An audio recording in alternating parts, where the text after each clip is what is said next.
Bismillahir Rahmanir Rahim. But now in this new world we exist in, it's the targeting of Muslims. The communist Chinese, the capitalist American, the Hindutva Indians, the French.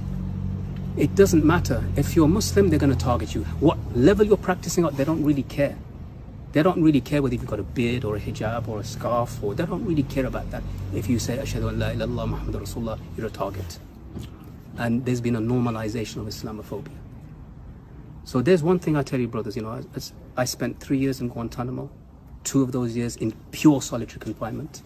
I saw 2 prisoners beaten, tortured to death, with their hands tied to the top of the cage, to death, being kicked and punched to death by American soldiers. And that guy said on his lips, the last word he said, Allah, Allah, Allah. And they kicked him because he said Allah. They found it funny. His autopsy report and the entirety of his life is featured in an Oscar-winning documentary called Taxi to the Dark Side. What? Because he was a taxi driver. Taxi to the Dark Side. Do a search for it. Taxi to the Dark Side. I'm an eyewitness to that. After all of that, 3 years without charge, no trial, no court, no prosecutor, no defense, nothing. Just a cell that measured 8 foot by 6 foot. No window, no communication. You're in a cage. You can't come out the cage. So what did Allah subhanahu wa ta'ala allow us to do in the midst of that? Learn the Quran. Reflect on its verses. Internalize them. Learn whatever you can from the small amount of books they give you. Write letters, write your thoughts. Prepare yourself for the outside world. And there's one thing I want to tell you guys, right? So you're facing off people who hate Muslims on the streets, mostly because they're ignorant. If you were to sit them down one-on-one, you'd easily break down their hatred. Easy. Because we did it with the American soldiers. And I can tell you, some of those American soldiers, I swear by Allah, in those cages said, Ashhadu an la ilaha illallah Muhammadur Rasulullah. And some of them visited me in my home here.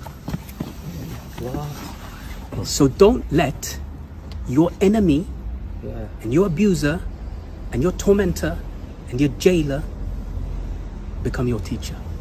What do I mean by this? This terminology says, you know, our enemy is not our teacher, comes from a famous mujahid. His name is Omar al-Mukhtar. He fought against the Italian fascists. 1923. Fascists, 1916. Yeah. In the desert. He was 70 years old. When the Muslims captured Italian prisoners and they wanted to torture them, he said, our enemy is not our teacher. Our teacher is who? Rasulullah sallallahu alaihi wasallam. For 20 years and if he had been that way, if Rasulullah sallallahu alaihi wasallam had been that way, we wouldn't be Muslims today. Because the message of Islam couldn't have been spread by force. He forgave those who tried to, you know, like Al-Wahshi and Hind and Abu Sufyan, he forgave them. And Islam, and they became leaders of Islam. They're the ones that chained themselves at the end, isn't it? Yeah. The Muqtaz, they chained themselves at the end, so that no one runs away. So this, brother, when you think about this, if you come across these guys, you come across these people, if they're going to fight you, fight them. Stand firm. Don't back off. You have the right to self-defense in law and in Islam, in every law. You have the right to defend yourself proportionately. Doesn't mean like if he hits you, you stick a knife in him. No. If he hits you, you hit him back. Knock him down. But when you're able to speak to that person, show him that you're dignified. Show him that you're a person of honor. Show him that you're a person of faith, of Islam. And that will, my brothers, allow, this is what Allah says in the Quran, idfa billati hiya ahsan. Respond with, hit back with that which is better. فَإِذَا الَّذِي بَيْنَكَ وَبَيْنَهُ عَدَاوَةٌ. So that between him and you, who there is animosity, كَأَنَّهُ وَلِيٌّ حَمِيمٌ. And he becomes like a close friend to you. And that's why I bring you back to, there's Guantanamo soldiers who in the beginning abused us, they stripped us naked, they beat us, they kicked us, they spat upon us, they cursed Islam. They cursed Islam. They tore the Quran and threw it into the toilet. Said, Ashhadu an la ilaha illallah Muhammadur Rasulullah. Imagine that. So that, my brothers, inshallah, is my message to you.